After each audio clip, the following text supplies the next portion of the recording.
Hello, everybody. I've got a guest here today. We're going to talk about an encounter. We've been trying to do this for a while and finally got it set up where we're able to do it. I think you're going to enjoy this encounter.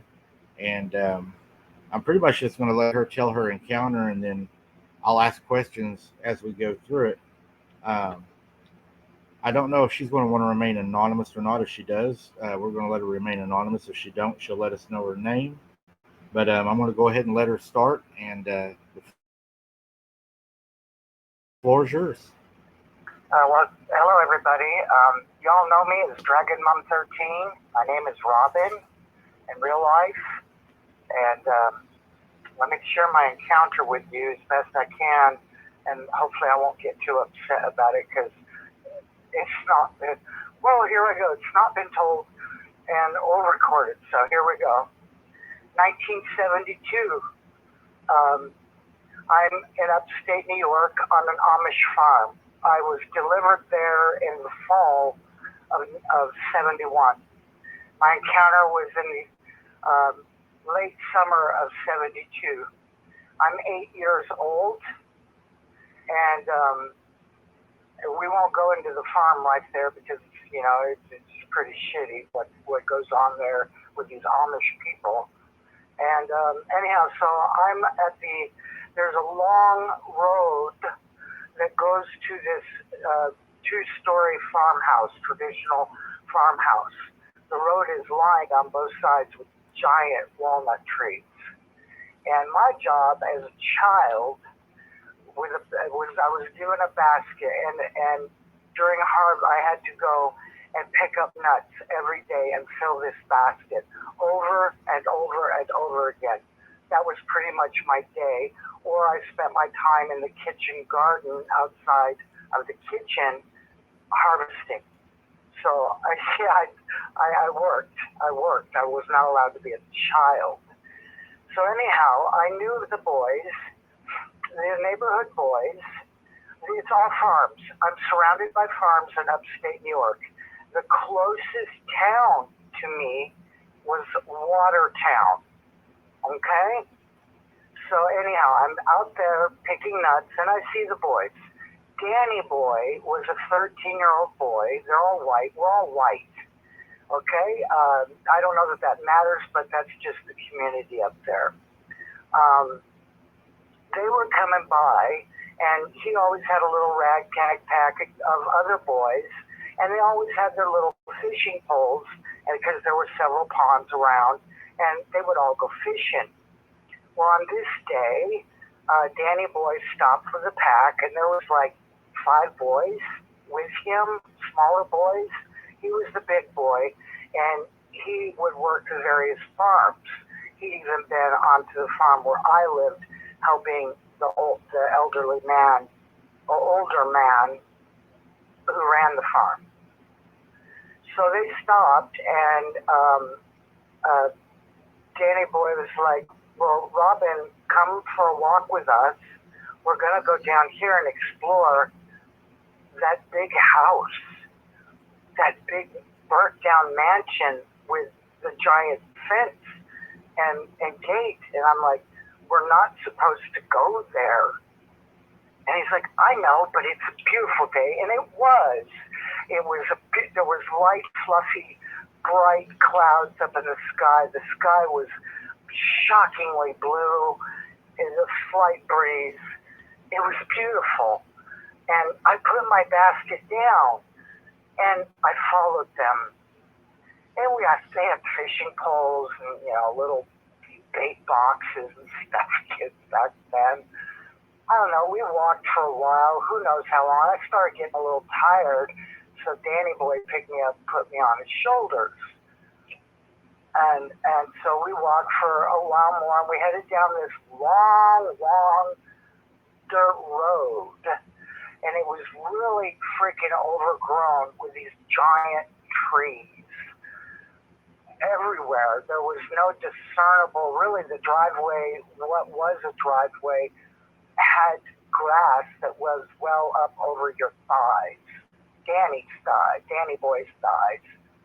And so we were walking, but it was so overgrown with the trees that it was blocking out quite a bit of light, and it felt chilly, and I had a funny feeling in my tummy, and I didn't understand what it was. But we all kept walking and yammering and flapping and talking and giggling, and then we finally saw it. We came around the corner of the bend on this long frickin' road, and there's this wall of a brick, not brick, but like natural stone, and it's so tall, and you see right in front of us this huge wrought iron gate. It's ornate, it's rusted to hell. There's a old metal sign embedded in the two giant pillars holding this gate, and it's so rusted, the rust is running down the stone. And there's this massive chain wrapped around this gate over and over again. And so many padlocks, I didn't even know what to think. But they were intact. The gate was intact, solid. It was so thick and huge. We weren't going to get in that way. We couldn't fit through the bars. So after inspecting that, thinking it was really neat, and we were holding onto the bars like little prisoners. It was really, really interesting. We liked it. And so Danny Boy's like, well, I know how we can get in here. There's a big apple tree at the back of this wall, and we could get over the gate, this fence thing, this wall. And we walked around, looking at everything. There was ornate statues out there. We were passing through, and when we got to the back side of this wall, this house used to be huge. I can't even imagine how massive it was and beautiful back when it was not destroyed. And behind that wall, when you turned away and looked at the area around you, there was nothing but apple trees, and they were all gnarled, twisted. They were dead. They were not alive anymore. And it was still kind of cool because it was so overgrown with trees. So we see the apple tree, and it's quite dead. And Danny Boy puts us all up in the tree. He lifts all of us younger ones, up into the tree, and he said, "You just stay there until I drop down, and then I will help you down." So he climbs up in the tree like a squirrel. This kid was so agile. And Danny jumps down, and he helps us kids down.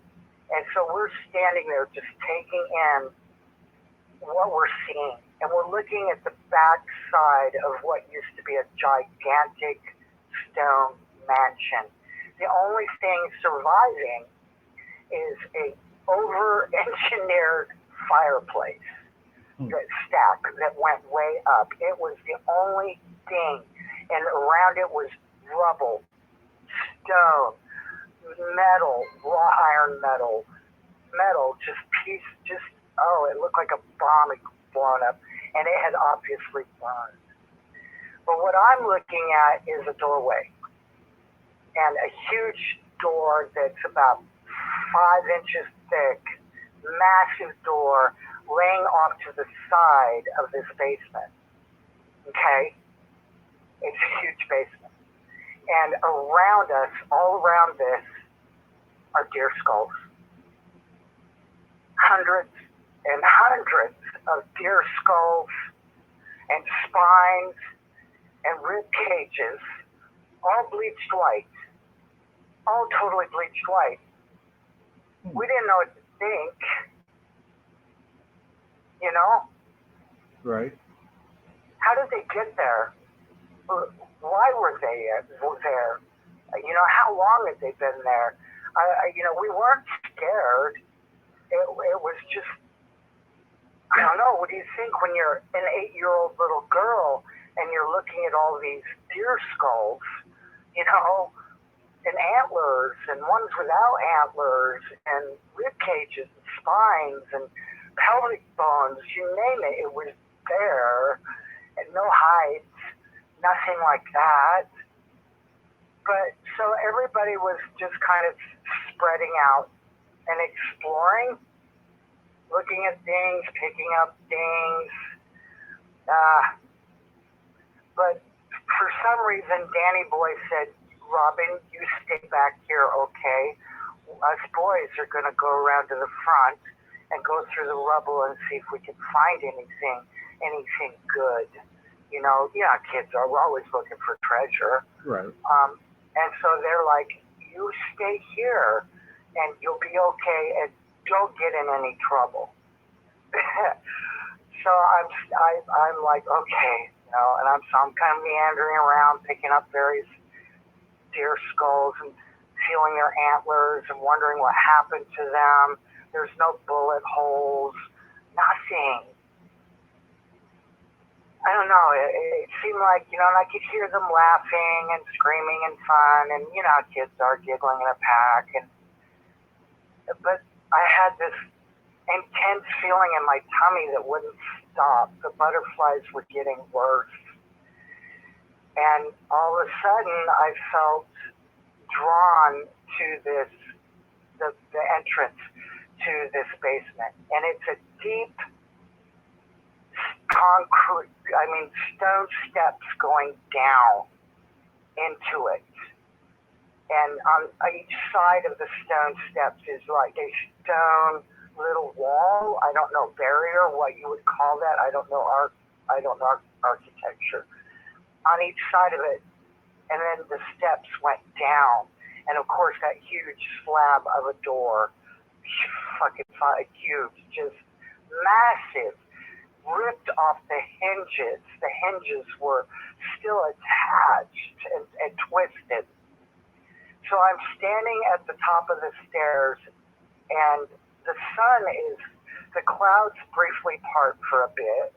I get some sunlight on me, and I'm looking up, and I feel the sun on my face. It feels good.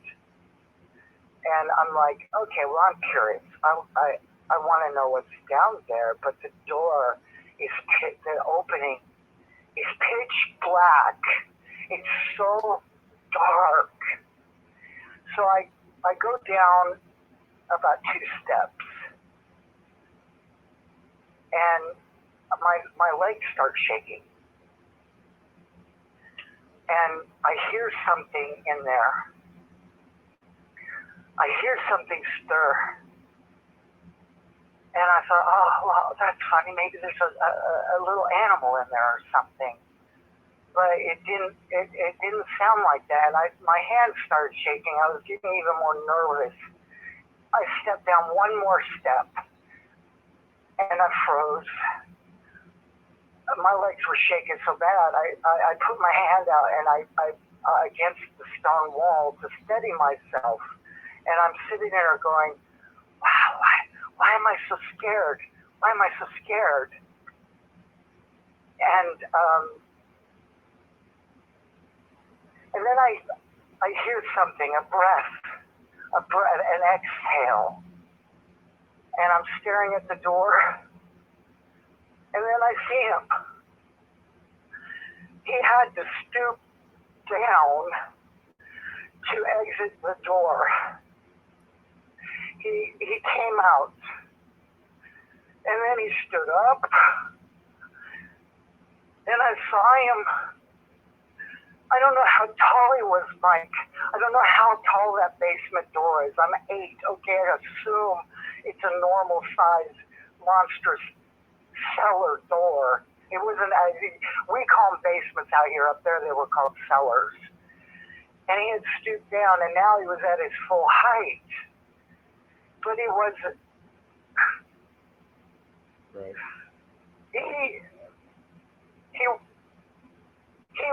He was all black, and I didn't know what I was looking at.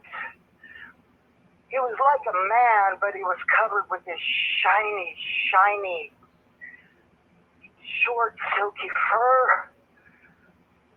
and he had a fucking wolf's head, a monstrous wolf's head. His ears were on the side of his head, running along the side of his head.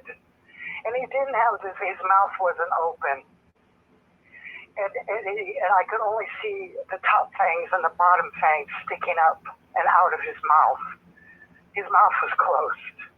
Right. And he had interesting gray markings on his face and his eyes. They were bright blue. Wow. And I stood there looking at him, and he smiled. He smiled at me. And my legs stopped shaking. I wasn't afraid of him. He stepped forward, and then he squatted down in front of me on the steps. He was so big, he even squatted down. I had to look up at him. And he's smiling. So I'm just looking at him, and we're looking in each other's eyes. And then he's not mouthing anything. And in my mind, I hear him say my name, Robin. Right. And I smiled at him. He knew my name. I thought, is he my friend? Who is this? Where'd he come from? I wasn't afraid of him anymore. I knew he wasn't going to hurt me. And so he reaches out with his hand, and my hair is down to my ass. It's so blonde, it's white. My eyes are so blue, they're shocking to look at. People really had a problem looking at my eyes. At the convent and everything, it's just, nope, I wasn't allowed to look at anybody. I had to look at the ground. But here was a being that would look me in the eyes, and I could look him in the eyes. And I felt no shame. And I smiled, and he was smiling, and he was reached out his hand, and he had black fingernails that were very long. I'd say 2 inches long with a slight curve. But he had human hands. And they had fur on the tops of them, but the palms and fingers didn't have fur. His skin was black. Okay? It was black as night. And so he's reaching out and he's running his right fingers through my hair, lifting it, touching it, and then he pulls it around and he bends his head down and he smells my hair. And he closed his eyes when he did it. And then he was holding my hair, and then with his other hand, he reached up and he was touching my face. He was so gentle. He used the back of his hand. He was just gently brushing my face. And then he put his hand under my chin and lifted my face up to really look at him, because I started looking down. And when he touched me like that, when he was feeling my hair and smelling me and smiling, and he lifted my face and said, "Look at me." In my mind, he was using mind speak. Right. And his smile never left his face. He was definitely smiling. And after he said, "Look at me," he was like, he said, "Gift, gift." And then he, with his left hand, he saw the crucifix I wore, the nun, the old fat nun, cool fucking bitch, had put a silver crucifix on my neck when she dropped me off at this Amish farm. He reached up and ever so gently, he snapped the chain and took my necklace. He's holding it in his hand, this tiny little shiny thing. And I'm frozen. I'm frozen in time looking at him. I don't understand. I don't know what I did. Why is he here? Why is this happening? And about that time that he took my cross, I hear Danny Boy screaming and yelling, "Robin, Robin, Robin!" But it was so far removed, it was like an echo. And then he growled. He didn't sneer. He didn't open his lips. It was a growl, just a throaty, deep growl. And he glanced up.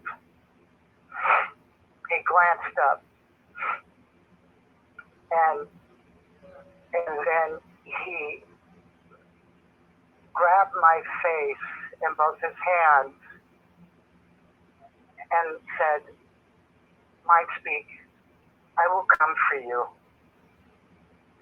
And as he was backing up back into the cellar, Danny Boy was at the apple tree behind me and jumping down. He didn't see this creature.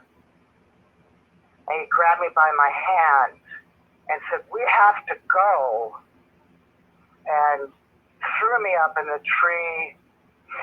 We scrambled down, and he said, "Run. Run for your life." The other boys were well ahead of us. I didn't even hear their screams. And I don't know what they were screaming about. But Danny was crying. He was upset. And he's just, "Run, Robin, run for your life." And everybody, we're all zigzagging through the woods. We're trying to get back through to the road. I don't know, we ran forever. I lost them. I lost the boys. I lost Danny Boy, and I'm just running, and I'm running, and I have a good idea, which direction the farm is in, and I run. I don't know how long I ran, but by the time I got back to the pastures to run through those, to get to the house, it was starting to get dusk. And on the porch was all these men in all their black Amish hats with live guns. They all had guns. And I'm running, and I go up there, and there's a man who's, head of this farm, charged with taking care of me. And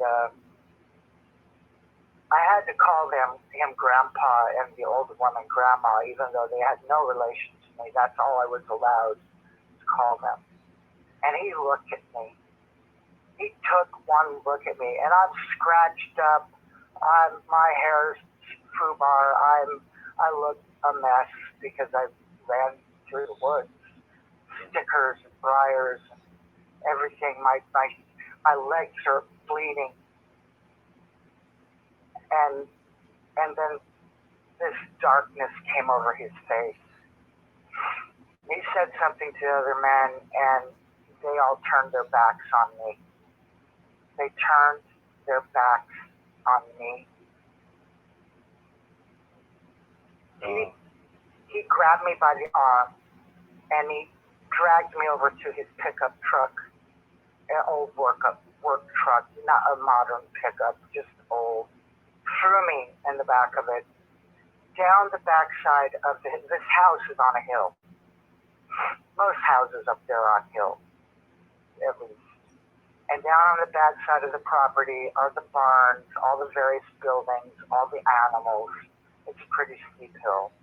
And he drove down. And he took me to the barn.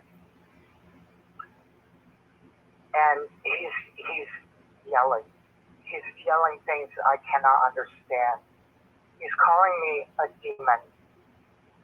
A demon, Mike. He's calling me a demon. I didn't even know what that word meant. Right. He grabbed an empty grain sack, and he pulled it down over me. and then he punched me in the stomach so hard that I flung backwards like a long ways and smashed onto the ground. Okay, and he gets some big leather thing out. I don't know what it was. I don't know what it was.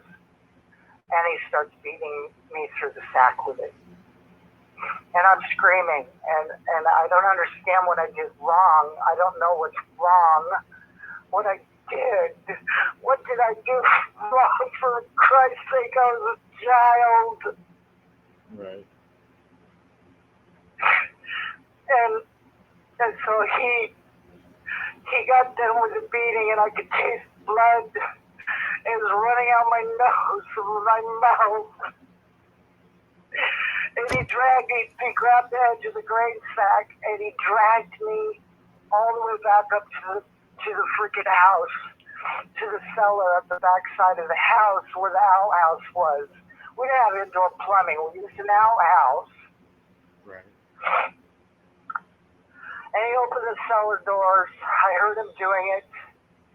And then he threw me down the cellar stairs. And I landed in a heap at the base of them. And then the cellar doors were slammed shut, and I could hear the chains going through the thing, and then the padlock. And I laid there for hours, cold, shivering. I managed to wiggle my way out of the grain sack, and I wrapped it around me because I was so cold. And it was pitch dark down there. There's no light. No light. I'd never been down there. I was forbidden to go down there. The cellar door was in a little room off the kitchen where there was a bathtub. And they used to fill it with boiling kettles, to bathe and such. But I was never bathed. They didn't bathe me. Okay? So I lay there, and I'm sitting up now, and I got my back against the wall, and I start hearing the howling. I hear the howling, it's distant. I hear it, and I said, "He's coming for me. He'll save me." And I reached out to him with my mind and said, "Please hurry." I don't know how much time passed, but the howls were getting closer and closer, and they were down by the barn. They were down at the barn. And I started hearing gunshots. I'm a child. I'm not sure what kind of gun was being used. But it's a lot. There was a lot of gunshots, and then there was pausing, and then more gunshots. And just lots of gunshots. He didn't come for me. He never ripped the cellar door open. He never got me out of there. What do you think happened? When the doors were opened in the morning, the barn was on fire. The barn was on fire. This huge barn with all these animals was on fire, Mike.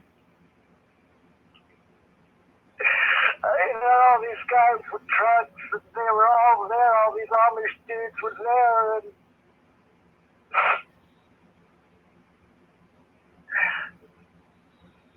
I don't know. I hope maybe they killed him. Maybe they killed him. But he never came for me. And so when those doors were thrown open, he grabbed me by my hair. He grabbed me by my hair, Mike.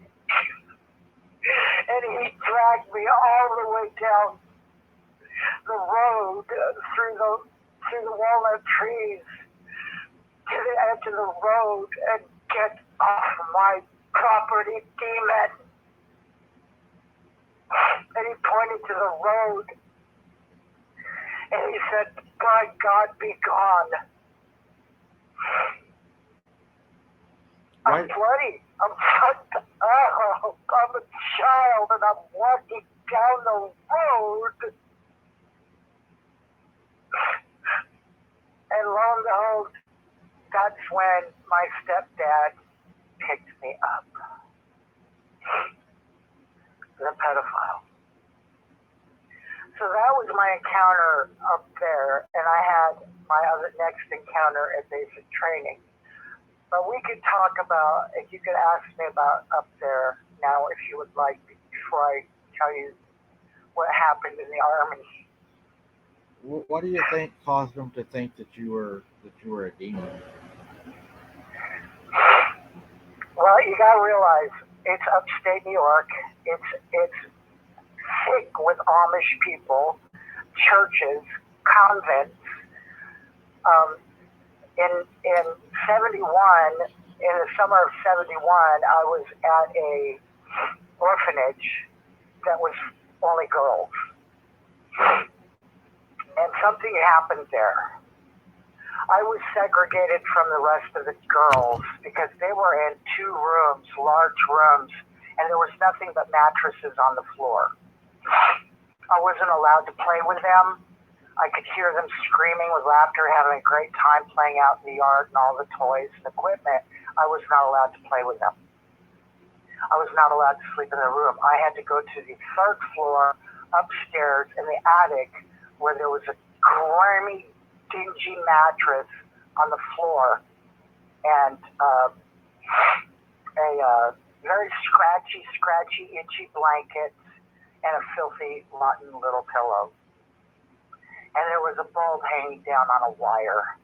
But I was too short to reach it. I could never reach it to turn on the light. So when I went up there, it was always dark when I went to bed, such as it was. And then, so something happened there. I'm not sure what happened. I have a memory of a woman carrying me down the stairs. Because it was, a blizzard happened, and it was brutally cold. This house was heated by 3 fireplaces. There was no heat up there in the attic, Mike. There's no air vents. There's no venting. There's none of that, okay? These are old houses. Something happened, and I remember waking up, and I'm at the base of the stairs, laying on the floor, and all these people are screaming. The girls are screaming. The matron is screaming. The next morning, the nun came and got me. I wasn't allowed near any other children at the convent at all. I never could look anybody in the eyes. I had to look at my feet. And she hated my guts, the matron did, this nun, this head nun, telling me, you're not wanted. Your heritage is in question. We don't know where you came from. We don't know who your parents are. And it's a farming community. Nobody wants girls. So I'm going to have a very difficult time placing you. And that was my life in upstate New York as a child. And I don't have any previous memories to that. That'd be terrible. I have no memories prior to 1971. None. Absolutely none.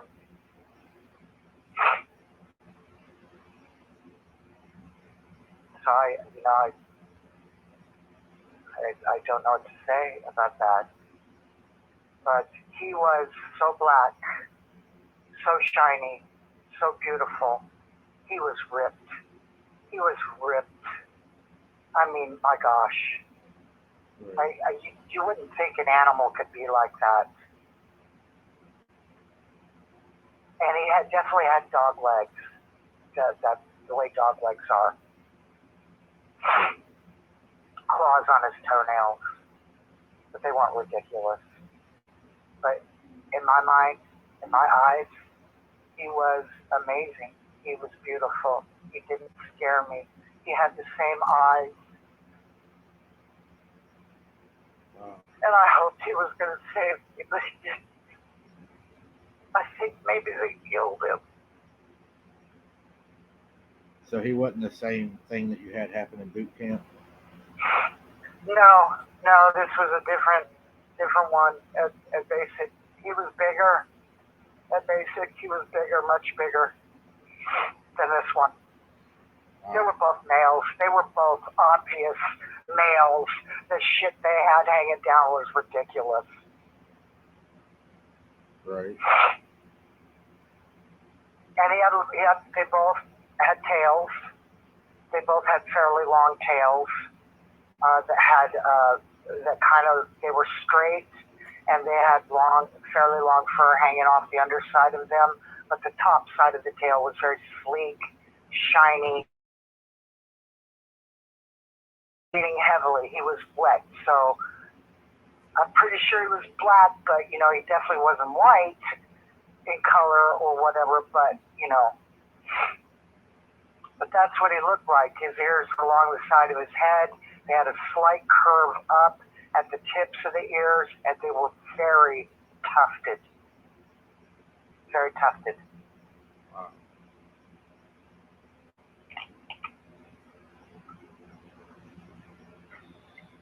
So yeah, there was a huge problem with the people up there in that place with me. I didn't look like the other kids. I was different. Something was wrong with me. I was different.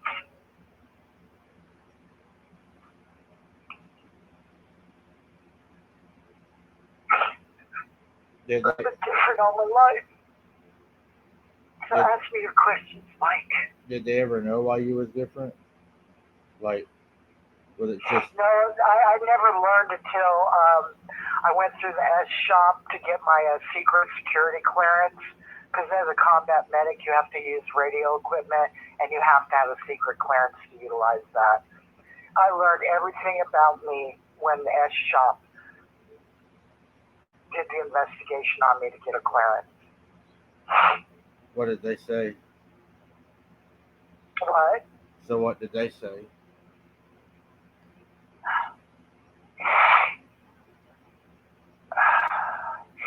Maybe I should tell you about what happened at basic and then how it rolled out for the military after that for me. Okay. Because it was different for me than everybody else. I kind of broke the machine, the military machine. Wow. I got to basic in the fall because I knew I had issues with heat. I cannot handle high temperatures. I melt down. Even as a child, a teenager, growing up, I had issues with heat. Had several heat episodes growing up. So I joined the military to go to basic training during the fall when it would be cold, so I wouldn't overheat and fail. I'm not going to bore you with all the bullshit that happened. All I'm going to get to is right to bivouac. Several weeks in, we've lost, the attrition rate for basic training is huge. Absolutely huge. And I made it even more so. I had a real problem with weak females, and I weeded them out. They didn't stay. I made my platoon top notch. I punched my drill sergeant in the face the second week in. I should have been discharged. That's a sin. You don't touch your drill. Your drill touches you. Right.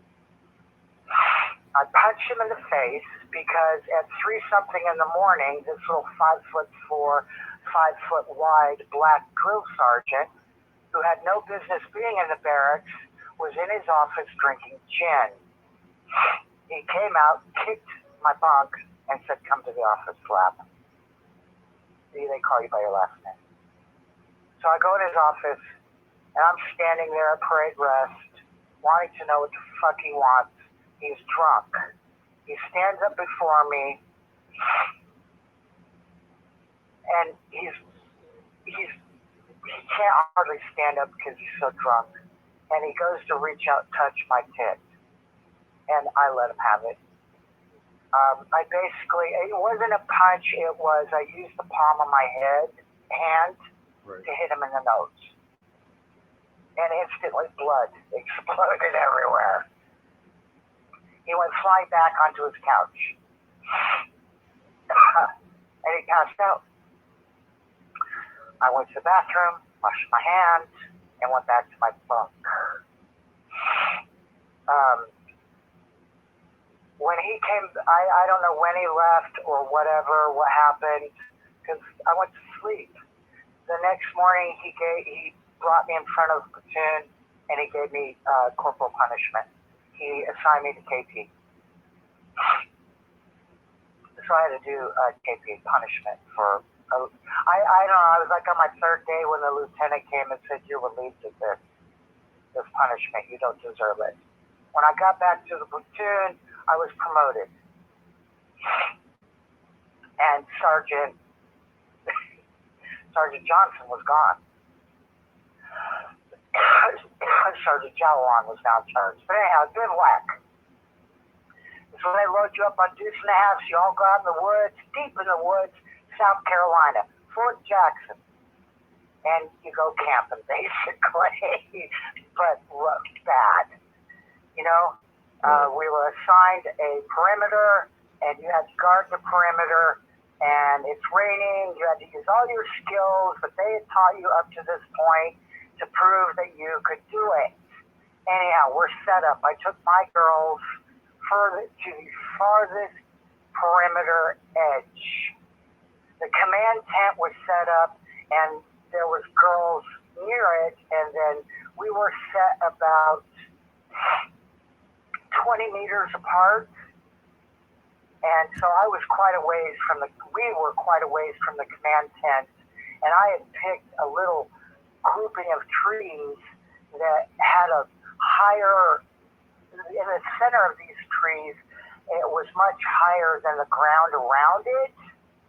You've got, hundreds and hundreds of thousands of soldiers going through there. They're going to pound the ground down around this shit. So we set up all our little ponchos to make a really good tent, and it started pouring. It was raining so hard, lightning. Oh my God! But you know what? We're high and dry. We're tight. We're having our cigarettes. Everybody else could be miserable, but we were fine. I don't know.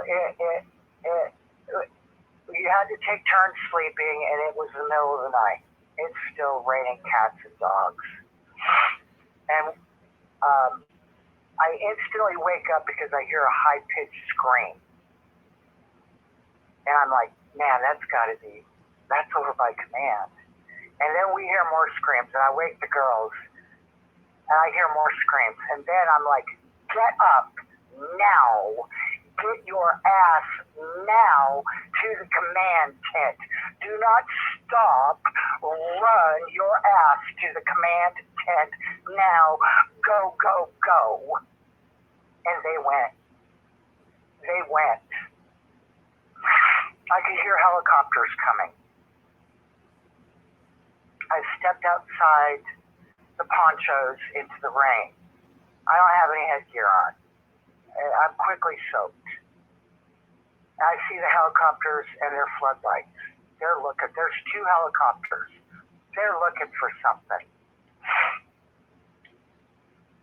And so I step, I don't know, about 25 yards towards the tree line. And that's when I feel through my boots heavy steps. Mike, I could feel it through my boots. Right. I thought a fucking T-Rex was coming. And the floodlights are going, man. So,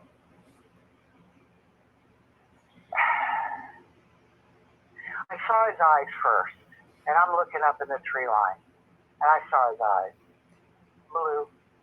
They're fucking blue, Mike. Right. And he steps out. He walks to within 5 foot of me. And again, I'm not scared. I already know what he is. Same thing. Not a dog man. His ears weren't on top of his head. They were alongside his head, just like the other one. But this one was really big. Way bigger than the other one. And the helicopters are getting close to us, and then the floodlights flood us. He reached out very quickly, grabbed my dog tags, and yanked them off my neck. And at that time, I hear Sergeant Jalalan screaming, "Rap! No!" He took my dog, this being took my dog tags, and then stepped back into the woods. He never growled at me. He never bared his teeth. He didn't do a fucking thing to me other than take my dog tags while he stared. Our eyes were locked. Absolutely locked. Wow. And he didn't mind speaking at all. It almost makes you wonder if it was the same one. It wasn't. It couldn't. It couldn't be. Upstate New York to South Carolina, no fucking way. 20 years, I was 19 at basic. So what, 11 years later? No, not the same animal. Right. And so it was a nightmare, actually, after that encounter. Sergeant Jalalan tackled me, and we slid like 10 feet in the water. And they're floodlighting this thing, and then the firing started. Machine gun fire into the wood line. Huge, just nonstop. These helicopters are hovering. Sergeant Jalalan gets up, yanks me to my feet, grabs my hand, and we run. We fucking ran like scalded cats. So they get the deuce and a half out there. They load up all the other girls. They didn't load me up. I'm in the command tent at attention in front of the colonel. And he's like, "Lap, what the fuck? Why did he take your dog tags? Why did you let him take your dog tags?" And I looked at him and I'm like, how the fuck was I going to stop that? Are you out of your fucking mind, sir?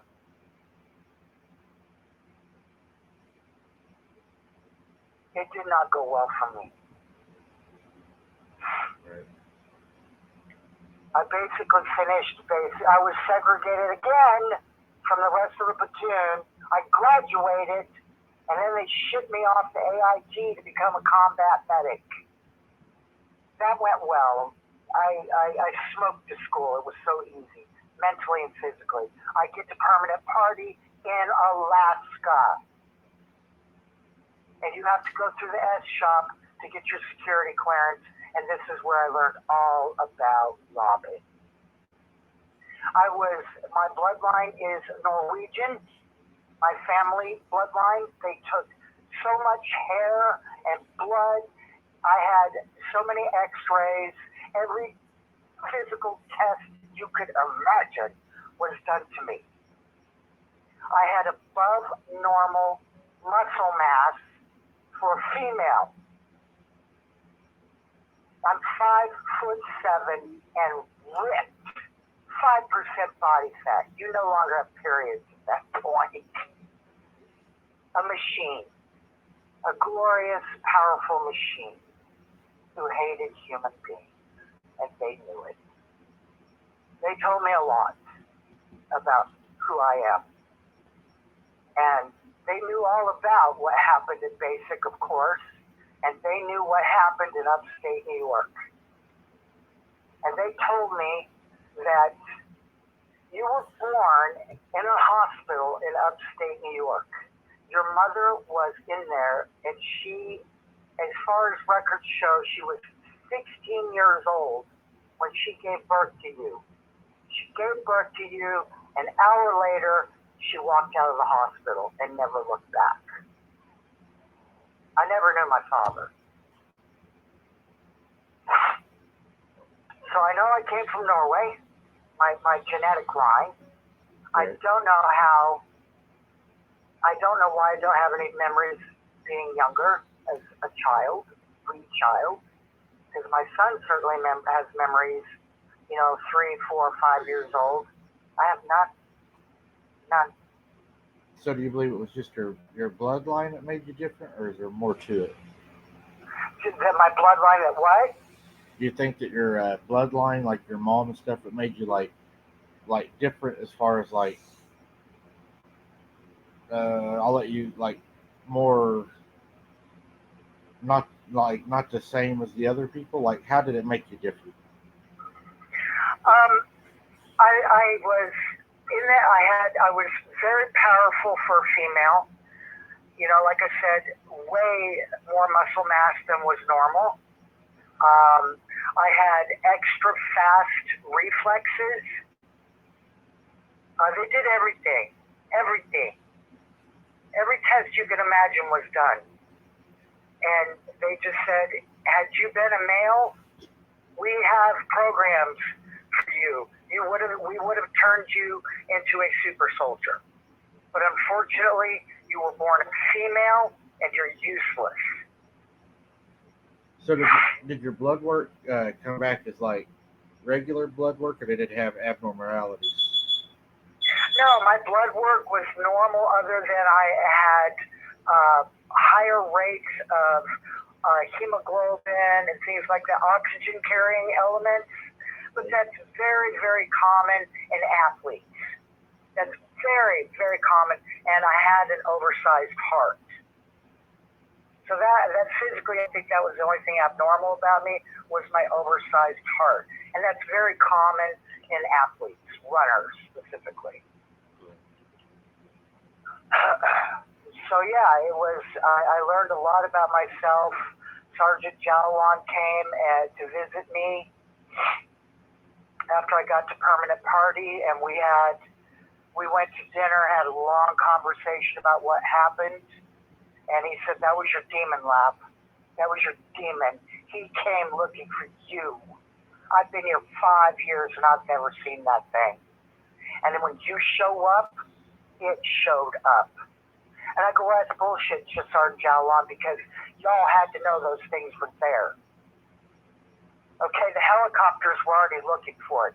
So maybe you weren't privy to the information that these things existed, Sergeant Jalawan, but the Army knew they did. Right. Don't kid yourself. So. And he said, you're right. You're absolutely right. But it came for you. It took your dog tags. It didn't kill you. It was a monster. And why you don't see it as a monster, I don't understand. And I said, it wasn't a monster. Not to me. What do you think they are? They were werewolves. Stone cold werewolves. It's the only word we have for that. Right. I don't know what they know each other as, I don't know. Maybe they have a different word, but humans call them werewolves. Dogman is a new term that is stupid, in my opinion. It's really stupid.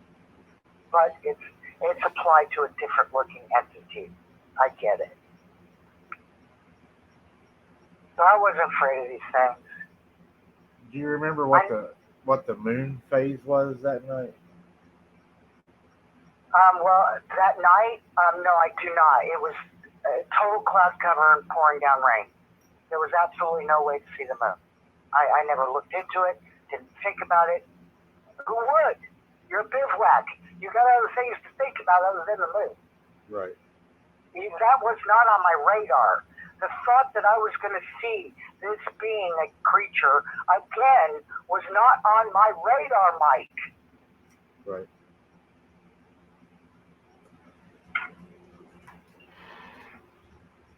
That was triple G. That would definitely get your attention seeing it twice, especially. Why didn't they kill me? Everybody has these horrible, horrible, agonizing, terrifying encounters with these beings. And why was it like that? Why wasn't mine like that? I don't know. Why did they treat me differently? Some people are spared. Some children are spared. Some children aren't spared. That's just something that it's going to take a lot more research, I think, to be able to find out why some are spared and why some aren't. They had no ill intentions toward me. I looked them both in the eyes, locked eyes, for a long, long time. That is very, very interesting. They never growled. They never showed aggression. The one in upstate New York showed tenderness and kindness, affection. And the one at Basic, he took my dog tags. Right. Wow. That is. The command was real upset over that. Yeah, that's very interesting. Wow. If you don't have anything to add, then I will definitely edit this and get it out where everybody can hear it for sure. That's good, Mike. I don't. If you want to ask other questions about it, I don't know. I gave you. I'm sorry that I'm not a rambler. I'm not going to fill in and fill spaces with just bullshit talk. Right. This isn't a social hour. This is. I'm a person that gets to the point, just the facts, ma'am, and that's how I roll. You know. Right. Yeah. I mean, you covered pretty much everything just directly. So. I wanted to make sure you know what they looked like. The one at Basic was the same as the other one, except for bigger. He was much taller and much more muscular, developed. Right. Just a massive animal. That's kind of like So what I seen with the boys. What? Me and the boys, we ran into a pack of them one time. My little boy and my nephew. I remember your encounter, the one where y'all thought there was coyotes. Yes. And it being up in a tree and shaking it. Mike, I was crying that episode. I was crying. I was so scared for you guys. I mean, I knew nothing happened because if it did, the episode wouldn't have never aired. But right. I was so scared for you and the boys. I knew you had your head on right. You were staying calm, getting the boys to the truck. But I knew you were scared. Yeah, it was a very stressful situation for sure. Yeah, any parent that's put in a situation like that, you're gonna be pretty fucking stressed out, man. Because all you're thinking is, ain't nothing taking my son.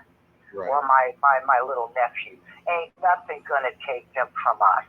Yes. If you're gonna do what it takes to stop it. Yeah, nothing gonna happen. But sadly you were underarmed that day and nothing happened, Right. It's a good thing the boys noticed that, and y'all looked and noticed that one was really up in the tree making some ruckus and that they went bipedal on your ass. Yes. That's when you know, oh shit, reality just warped. Right. For sure. All right, dude. Well, you go ahead and do your editing magic. I don't know what to say other than bada bing, bada boom. I don't know if anybody's going to be wanting to listen to this. All right, I'll put it out, and we'll see what they do. It's a different type of encounter than everybody else has had. Right. Everybody else has had horror, and I didn't. The people post encounter